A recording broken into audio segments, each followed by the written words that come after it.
Welcome to Influential Entrepreneurs, bringing you interviews with elite business leaders and experts, sharing tips and strategies for elevating your business to the next level. Here's your host, Mike Saunders. Hello and welcome to this episode of Influential Entrepreneurs. This is Mike Saunders, the Authority Positioning Coach, and today we have with us David Duford, who's the author of The Official Guide to Selling Insurance for New Agents. David, welcome to the program. Greetings and salutations. How you doing?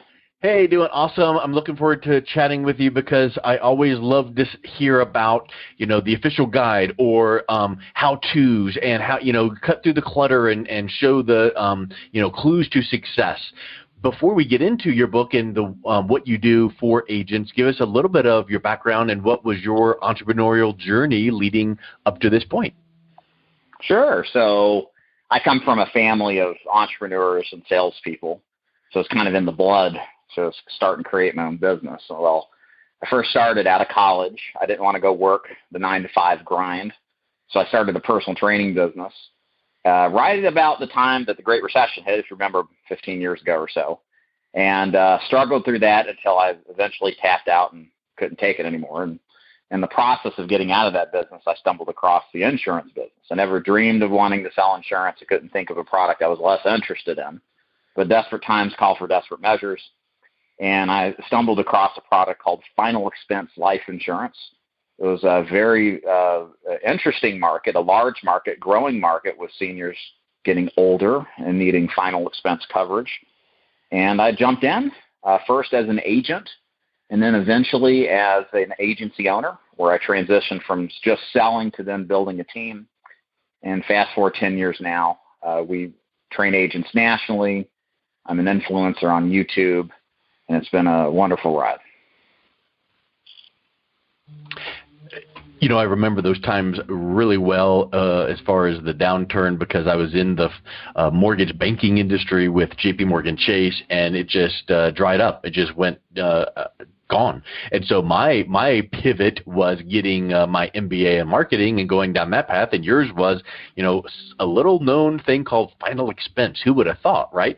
But yet, is it unique enough and kind of obscure enough that it really created a niche for you to carve out and kind of stamp your reputation in the industry and then build from there? Yeah, absolutely. It's an interesting product. It's a mass market product, but it's old-fashioned. The insurance business isn't known as being the forefront of technology or, advancement. It kind of operates on old principles, just basic fundamentals, of course. But there was a lot of room, as I just luckily stumbled into, where there really wasn't a lot of guidance and coaching available for agents. Most agents come into this insurance business similar to a multi-level marketing direct sales operation. Yep. There's more hype around recruiting people around you instead of learning how to sell. And so I just got lucky in a sense and noticed that and created my USP around helping agents sell versus helping them recruit other people to then go recruit other people. So I've just stuck with that as my core principle, and it's been great. It's really an interesting way to put that, because that takes like a keen sense of observation, and it reminds me of something from way, way, way back in the olden days. I'm 53, and I remember you would see these solicitations, learn how to blah, blah, blah, make this much money in this much time. And when you looked at it or clicked on it or whatever, all it was teaching you how to do the same thing, which is basically, request people to send you $10 for the report, which is really just written about how to then send more people to get them to do the exact same thing. And there's no substance. So to your point about recruiting, why don't you go out and do the thing? Go out and be good and sell that and have what we call today proof of concept. Now you can say, look, been there, done that.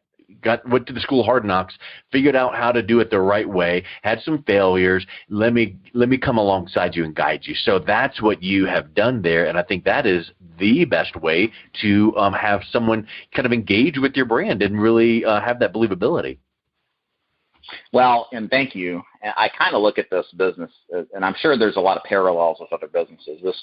The insurance sales business is full of doubt and misinformation, a lack of transparency, because there's this push to, like you've described, to recruit one person on recruit on one level, but then how it's actually delivered is entirely different. And what I try to focus on is bringing value first, giving away without expectation of anything in return. As strange as that may sound, it actually works. If you help people and you're sincere in your effort and you're consistent in that delivery, people naturally are attracted to you, and it cuts through all the concern and the question, the lack of transparency, and people really want to work with you ultimately. And it's a great strategy that's worked for me wonderfully. Have you ever read that book, Building The Ultimate Sales Machine by Chet Holmes? Chet Holmes, yeah. What you just described there was way back when he was, I don't know, 60s or 70s, in the 1960s or 70s. He was one of the front runners of stop selling and help and educate and be an advocate for your target audience and teach them and give them information and help them make a decision. And when you do that, it's the right thing anyway, because, the old used car salesperson, what's it going to take to get you into this car today? Nobody responds to that, or shouldn't. So when the prospect sees that, oh, you know what? Oh, David's got that product he was telling me about, and he gave me some good things to think about. It attracts them to you even more, and it builds that trust. And I think that it's more than just a cliche that people should do, because you've proven it out, and salespeople over and over and over, because I feel like you kind of need to sell the way that you would prefer to buy. And you and me would not want to buy anything like that and be pushed. We want to make a decision, but we want to make it that educated decision. Like Jeffrey Gitomer says, people like to buy, but they don't like to be sold. Right. Yeah. The downside of this strategy, though, is that it takes time. Yeah. Anything now, I say downside, but it's actually good, because time separates you from your competition, who is looking for the immediate gain, the immediate upside. Whereas if you focus on value delivery without expectation of anything in return, it's a long-term strategy. It took me years before I had any sort of traction in my niche, but the outcome is I'm a well-known person inside of the world of insurance sales. And I look at myself as nothing special. I just do what I say I'm going to do, and I execute on it for years on end. And that alone is enough of an edge to separate you from the pack. Yeah. And well, it's been said, what's easy to do is easy not to do. And it's like, it's not brain surgery. It's not rocket science. It's like, should be simple things. Why don't you return a phone call? Why don't you, sell or educate this way? Why don't you return emails? Why aren't you? Those are not, exponentially hard to do, but they're so easy and commonplace that people kind of look at it and go, tell me the real secret. Well, sometimes it's like the old football analogy, blocking and tackling. Just get really good at that, and then you can start doing some little extras and whatnot. It's funny how the fundamentals are the fundamentals, right? Yeah. We look at sports. My sport is jiu-jitsu, and we have the same argument in jiu-jitsu. There's a multitude of submissions and movement patterns you can learn, but they pale in comparison with the core collection of movement patterns that can be used in different positions that are worthy of being practiced thousands of times. Whereas mastery comes from picking the core patterns, the core things that you do, and becoming an expert at it, versus knowing a little about a lot and never really doing well at anything. Likewise, that's how business really is, right? Like you said, follow up with people, get back to them, have conversation, be a human being to them, and do that at scale over years. And it's amazing how many people don't do that, but they know to do it, but they don't. I know, yeah. Your jiu-jitsu reference reminds me of the Bruce Lee quote, which I know you know, but I don't fear the person that knows 10,000 punches. I fear the person that knows one punch and has practiced it and become an expert 10,000 times. That's where it's at. Right. And too many people, that kind of leads into the mindset of shiny object syndrome. Too many people think, oh, I'm going to do that thing, whatever that thing is. We all see it online, Facebook, bots this or whatever marketing little gadget, and I'm going to try that for the 10 seconds that I tried it and it just didn't work. Well, it probably would have worked if you had given a little bit of time. But it gets back to those fundamentals, and I really feel like it's all about relationships. And then if you can let technology enhance that, then technology becomes really, really helpful. But don't use it in lieu of developing rapport and relationships. Right. Ultimately, in our business, long term, it's a success is a function of who you know. Yeah. And with our business model constructed on the direct sales organizational structure, you want to work with people that you trust, that aren't going to one up you or do something to damage your business. And and yes, commissions and lead programs and all this certainly matters, but most of us have to partner with uplines, as we call them. And those uplines have to be trusted because they're charged with a very important responsibility to take care of us. And relationships ultimately are the biggest thing that matter in this business long term. And, if you're getting into insurance, whether it's selling clients and developing relationships with them or recruiting agents and developing relationships with them, you have to keep that front and focus the whole time. 100%. So let's shift gears into talking about when an insurance professional wants to grow their business and they get engaged with your brand and they hear that, you're a little bit different than most people. It's not the turn and burn and smile and dial and just get them in and move on. You're taking a solid approach. What are some of the first things that you're going to teach them that typically these agents are not doing, but is the low-hanging fruit for success? Sure. So there are a couple of things in no particular order. First of all, you have to learn a system around both selling the product and marketing the product. Luckily, this business that we're in, it's old, it's boring, we already know what works, and it's fairly predictable at scale. So what we take is, again, like we talked about earlier, what are the fundamentals of connecting with prospects, with fact-finding, pre-qualifying, building our value proposition in contrast with others, and how do we convince them to purchase from us without pushing them against their will. Mm-hmm. And so we train them a process to learn all this. There's opportunities to listen to other agents who have done the same, recorded sales calls to help visualize what they will be doing. There's opportunities for role playing, which I think is critical in the development of any kind of salesperson. They need to actually practice what they're trying before they go out and experiment on a prospect. And on top of that, the other aspect is you have to have people to see in this business. So you can be very well prepared to sell insurance, but if you don't have a system to bring you prospects that have a marginal level of interest at a minimum, it's all for naught. So we focus more on the purchase lead program. We don't do referral marketing. It's not that we're against it. It's just what works in this business is buying leads. Funnily enough, direct mail leads, old-fashioned, but still works pretty well. Yeah. And buying them at scale, following a process to go see them, and just rinse and repeat.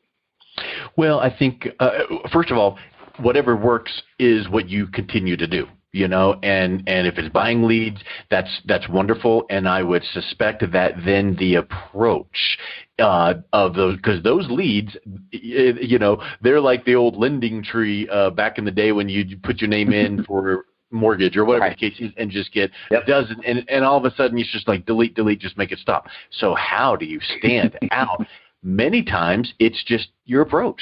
I mean, many times maybe, and I know you've got it dialed in, but I'm sure that you're going to approach that new lead, that new prospect with something that is not pushy and salesy. It's more helpful, telling, and hey, if we can help, let us know. And that it's almost like that nonchalant, not a push away, but that nonchalant approach attracts people to you. So that's wonderful to hear. And direct mail, I mean, how many of us spend so much time on email and text and all those things that you go out to the mailbox and there's like 4 pieces of mail in there and 3 of them are junk. Well, if you have a mail piece that is engaging, maybe direct mail now for that target market. Now, if you're selling to teenagers, you're not going to use direct mail, but to your market, that's going to cut through the clutter. Right. Yeah, it is funny though in our business, the act of buying life insurance is probably the most intangible product in America or much the world, because with our product you got to die to get it, right? Yeah. And in the meantime, you got to pay these premiums, and you wonder, hopefully it'll actually pan out, but you won't be here to see if it does. So there is an element, there's a duality for sure. You want to, we call it the Socratic diplomatic method. We ask open-ended questions. We help the client decide for themselves that what we're offering is sensible for them and the alternativism is good. But we are persistent. We're not pushy. We're persistent. We show up at the door unannounced with the card in hand because, frankly, people screen their numbers and they don't want to talk to anybody, understandably. Wow. But yeah. It's funny. Less people are knocking on doors to sell insurance. So you kind of, that's a way to separate yourself. You get to see the human being in person, make eye contact, shake hands, and show them that you're not a threat. Yeah. And you would be shocked at how many people still let you in the door these days and then buy from you on the first visit.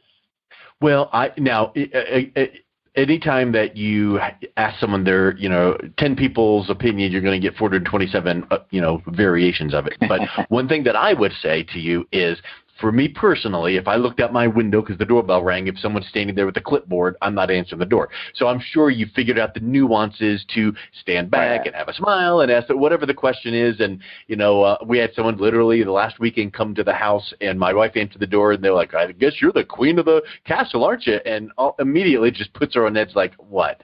So I know you figured that out, but let's think about something. How many of your competitors are doing that? I would probably have to use a calculator and figure out, 0. So if that's the path that most people are not going down, and you find producers that are willing to do that, you all of a sudden have narrowed, the choices down and increased your opportunity. Doesn't mean that's a easy sale. It still takes work and time and all of that, but I really applaud that is a unique approach, really, but it's not unique. It's going back to old school, but today it's unique because nobody's doing it. Well, it's a funny thing, the first thing we teach agents is you have to remind yourself that you are not your prospect. We as salespeople are all more, aware of the sales techniques. And so we're that much more on notice of it when it happens to us. Yeah. But in our market, at least, and I can only speak to my people that we prospect, we're dealing with older Americans. They're lonely, and especially with the COVID lockdown, a lot of them haven't talked to anybody. And it's strange to think, and even in 2021, that people are willing to talk to strangers, that there's a lot of older people that don't, converse or have friendships, and it's nice to talk to somebody who's just dropped in, and it's old-fashioned like they are, and a lot of them are, at least, and it doesn't work for all of them. We get the same stuff that you kind of experience for sure, but there's enough of them that it still sets a point of differentiation and gets us indoors where otherwise we wouldn't have gotten them to answer the phone. Yeah. Speakers. Oh, 100%. That's really amazing. So from there, let's say that you have that conversation. Just out of curiosity, we'll wrap up with this because we can probably talk for about 9 more hours on strategy. Right. But let's say that the meeting goes well. I'm confident that you're not writing policies and taking payments right there on that meeting because you got to build the trust. What are you advising your agents? What's the next step after you shake hands and wave and say, "What a nice visit"? What is the next step that you're advising them to do? Well, it's